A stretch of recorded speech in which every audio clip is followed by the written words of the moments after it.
Even before the debate started, there was action outside the debate hall on the Vegas Strip as Hillary Clinton supporters in blue and Bernie Sanders supporters in red rallied for their candidate. Clinton supporter Richard Monk says her background in foreign policy attracts him. One, she's got a tremendous amount of experience with dealing with the world affairs, not just affairs in the U.S., but world affairs.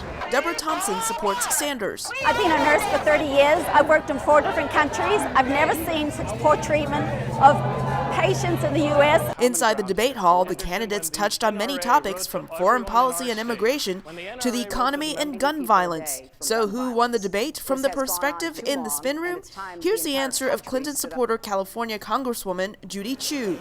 Oh, I clearly think that she won this debate. I think that she came across very strongly on the issues of gun violence, on immigration, on paid family leave, and of course, most importantly, she would be a woman president. But not everyone agrees Clinton came out ahead. I think Bernie won the debate because of the issues that are being discussed. I think that Bernie Sanders has set the agenda for this entire campaign. He is the one who's talked about the middle class. And when Governor O'Malley held his own on that stage and rose on that stage, I think he was the clear winner tonight. Former Virginia Senator Jim Webb and former Rhode Island Senator Lincoln Chafee also took the stage, but Chafee complained some of the candidates did not get equal time. Trying to just get the time to answer the question with so many questions that a couple of us didn't get the chance to even answer. One person who is noticeably absent is Vice President Joe Biden, who is still deciding whether he will run for the presidency. That hasn't stopped the super PAC Draft Biden from releasing this ad on the same day of the debate, urging him to run. In the community. It's about being able to look. Congresswoman Debbie Wasserman Schultz with the Democratic National Committee says another candidate will only generate more enthusiasm. There's no way for it to be anything other than a positive. But Sean Spicer with the Republican National Committee thinks differently. Hillary Clinton had a chance tonight to really outshine the 4 other folks that were on stage, and she didn't do it. I think if you're Joe Biden, you look at tonight's performance, and that's just one more reason you jump in the race. Many of these Clinton and Sanders supporters say they will not consider Biden. They are behind their candidate all the way to the end. Elizabeth Lee for VOA News, Las Vegas. I'm Andrew Klavan, and this is The Revolting Truth.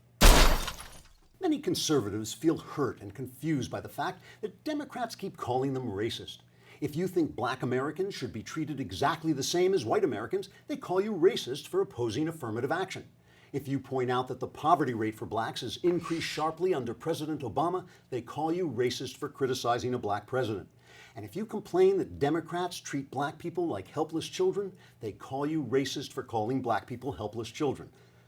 Which you didn't, but too late, it's already in all the headlines, which are written by Democrats. As a conservative, sometimes you just want to take a Democrat aside and ask him straight out, how'd that feel, after you know you've kicked him in the groin? Now, I'm in the center of the political spectrum because I stand to the right on matters of personal liberty, limited government, and free markets, but I stand to the left in relation to the random picture of Gary Busey on my right. So maybe I can explain to conservatives why Democrats are so quick to level this ugly charge. You see, Democrats have a special insight into the mistreatment of African Americans because they committed most of it. Now, we don't want to dwell on the distant past when Democrats defended slavery against Abe Lincoln and his Republicans, or when they formed the Ku Klux Klan, or passed oppressive Jim Crow laws, or when Democrats like Al Gore Sr. or Robert Byrd, or George Wallace, or Lester Maddox, or Bill Clinton's mentor, J. William Fulbright, stood as staunch segregationists. The modern Democratic Party is much different. Appalled by the way evil slave masters once tore black families apart, Democrats fashioned welfare to subsidize unmarried motherhood so that free African Americans could tear their families apart themselves. After all, a woman needs a man like a fish needs a bicycle to support her and help raise her fish children so you don't end up with prisons full of little fish who never had a bicycle. But don't worry about crime in black communities because Democrats have ensured that black criminals will be treated fairly and leniently so they can continue to prey at will on the vast majority of African Americans who are law-abiding citizens. And of course, if all that Democrat-sponsored illegitimacy and crime should mire blacks in poverty, Democrat entitlement programs will make that poverty as comfortable as possible so it will continue as long as possible. And that's why when you allude to the provably disastrous results of Democrat programs in poor black neighborhoods, Democrats call you racist. Because they feel bad. Because you kick them in the groin.